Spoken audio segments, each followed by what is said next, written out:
Hello বন্ধুরা, lifestyle অসমার পরিবার থেকে তোমাদেরকে সবাইকে স্বাগতম জানাই। তোমরা কেমন আছো? আশা করি ভালোই আছো ঠাকুরের কৃপায়। তো আজকে নিয়ে এসেছি দেশি রুইয়ের মাছের পাতলা ঝোল আর একদম কাঁচা লঙ্কা দিয়ে করব।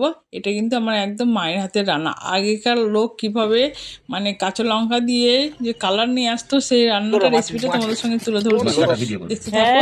এই যে মাছওয়ালা কাছে মাছটা নিয়ে নিলাম, দেখতে পাচ্ছ মাছটা একটাই গোটা নিয়েছি, কারণ আমাদের একটু বেশি বেশি লাগে। তিনজন মানুষ হলো একটু আমাদের একটু খাবারটা একটু বেশি বেশি লাগে সবকিছু।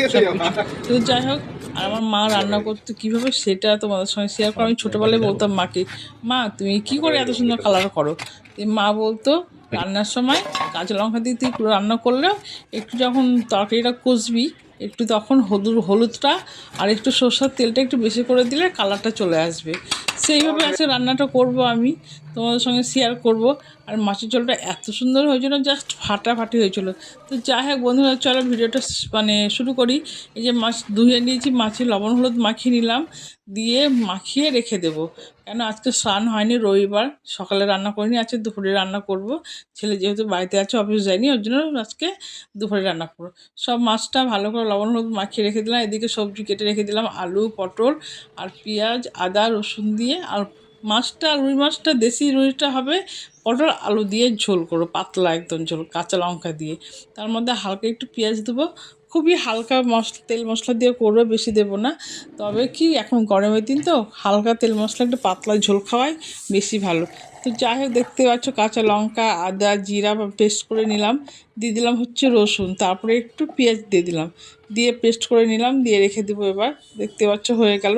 কাঁচা লঙ্কা তো কয়েকটা তেল দিয়ে দিলাম, কড়াইতে তেলটা যখন গরম হয় তখন দিয়ে দিলাম কি লবণ। লবণ দিলে কি হয়, মাছটা লেগে যায় না, ওর জন্য সেই জন্য তেলের পরে আমি লবণটা দিই, গরম তেলে। যে মাছটা এক এক করে দিয়ে দিচ্ছি, দেখতে পাচ্ছ মাছগুলো এক এক করে দিয়ে দিচ্ছি, মাছগুলো এক এক করে একটু ভেজে নেবো।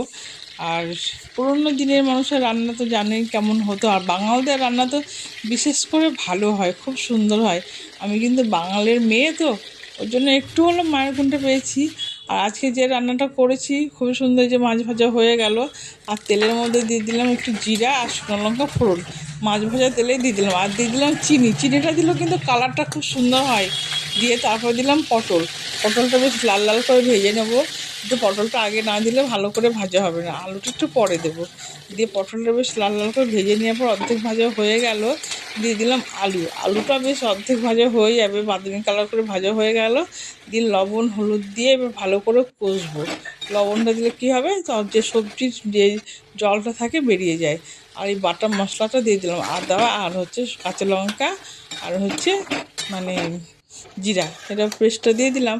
দেখতেই পাচ্ছ এবার ভালো করে কষতে কষতে কালারটা কত সুন্দর হয় দেখবে বন্ধুরা। আর খেতে জাস্ট ফাটাফাটি হয়েছে মাছের ঝোলটা, আমি ভাবতে পারিনি। দেখতে পাচ্ছ কষতে কষতে কত সুন্দর কালার চলে এসছে না।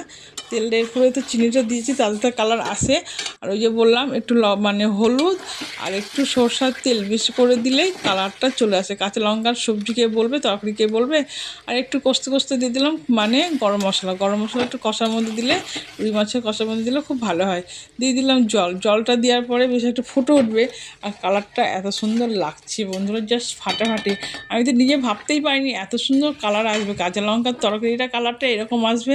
মনে মনে ভাবছিলাম মা যেভাবে করে সেইভাবে করে দেখি তো, সেইভাবে করলে সত্যি বন্ধুরা তোমরা যদি পারো একবার এই রেসিপিটা ট্রাই করে দেখবে।